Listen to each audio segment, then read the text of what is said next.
संभाव्य बात्या और लघुचाप जनित प्रबल वर्षा पई जिला प्रशासन को सतर्क कले राज्य सरकार। विदेशी पाणीपाग मॉडल और भारतीय पाणीपाग विभाग पूर्वानुमान को देखि सब स्थितिर मुकाबिला पई राज्य सरकार प्रस्तुत बोली कहिसंती राजस्व मंत्री सुरेश पुजारी। बंगोपसागर में 2टी लघुचाप हेबार आकलन होईछि। बात्या नहीं अमेरिकार एक संस्था आकलन करुछि, किंतु भारतीय पाणीपाग संस्था केवल वर्षा हेबो बोली वर्तमान सुधा आकलन करिछि।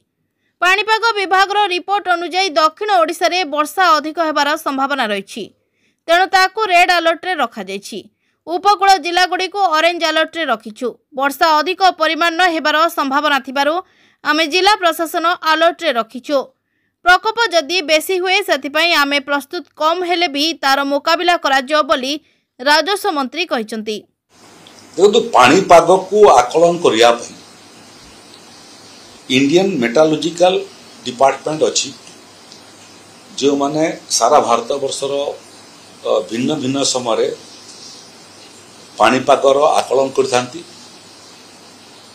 वृष्टिपातर आकलन करथांती, संभाव्य लघुचापर मध्य आकलन करथांती, तार प्रकोप एवं तार गति ताकू मध्य आकलन करथांती एवं राज्य मानकू से बाबद रे आगुआ सूचना देइथांती। राज्य रे मध्य से क्रम रे पाणीपाग विभाग अछि, जो माने विपर्यय परिचालना विभाग संगरे मिसी करी यार आकलन एवं यार प्रस्तुति रे मध्य सहयोग करिथांती। एबे जोटा बंगोपसागर रे संभाव्य लघुचाप 2टा हबार आकलन होती, मूलतः एटा एक अमेरिकीय संस्था ये आकलन करी। सेमानकर आकलन आउ आईएमडी रो आकलन भितर केवल एतिकी फरक जे से माने तार प्रकोप को बेसी हेबो बोली कि अमेरिकन संस्था अनुमान लगेछि, किंतु भारतीय संस्था एवं ओडिशार पाणीपाग विभाग मध्य वर्षा हेबो गुड़ी जगह रेड जोन रे अछि। मूलतः आंध्र प्रदेश एवं तमिलनाडु रे यार प्रकोप बेसी देखिया पई मिलबो, किंतु आंध्र प्रदेश पाखरे थिबा कारणरू से प्रकोपर प्रतिफलन मध्य ओडिसा रे हेबो, मूलतः दक्षिण ओडिसा रे हेबो।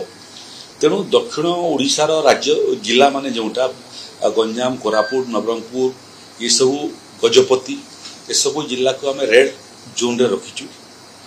वृष्टिपात सबु अंचल रे हेबो ओडिसा रे, ताकू मध्य आमे ऑरेंज जोन, येलो जोन रे विभाजन करिचु। प्रकोप केते हेबो सेरा बहुत बड़ विषय न, किंतु प्रस्तुति हेबा कथा प्रकोप बेसी हेबो ये आकलन को धरी करी ही प्रस्तुति हेबा कथा। यदि आकलन बेसी करथिबे कम हेबो किछि क्षति नाही, किंतु कम करथिबे बेसी हेबो आपण अवगाढ़ ही जिवे। तेणु विपर्यय परिचालना विभाग ए बाबद प्रस्तुत अच्छी। सबू जिला प्रशासन को आम ए बाबद सतर्क कर दीचु। आमर ओडिशा रे जिला माने मध्य ए बाबद बारंबार ए भलिया प्राकृतिक विपर्यय को सामना करी अभ्यास हो गलानी ताकू सामना करिबारे।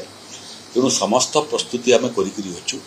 प्रकोप जदि बेसी हुए सेथिपे भी आम प्रस्तुत, प्रकोप जदि कम हुए सेथिपे मध्य प्रस्तुत। लोके आदौ विचलित होंतु नहीं एवं 98-99 मसीहार महाबात्यार परिस्थिति आउ केबे ओडिशा को आसीबो नहीं। महाप्रभु जगन्नाथ आमर सहायक होंतु। विपर्यय परिचालना विभाग प्रस्तुत अच्छी, जिला प्रशासन प्रस्तुत अच्छी, आदौ भयभीत होंतु नहीं। किंतु रहिला इभलिया कोनोसी परिस्थिति हेले ओडिशा सरकार एवं विपर्यय परिचालना विभाग एवं जिला प्रशासन को समस्ते मिसिकरी सहयोग करंतु। जो परिस्थिति हेबो ताकू आमे सफलतार सहित सामना करिबा एवं जो प्रकोपर आपणकर बात्या आसु ताकू निर्णायक भाव में ओडिशा परास्त करी आमे ओडिशा बाहर को पठाई।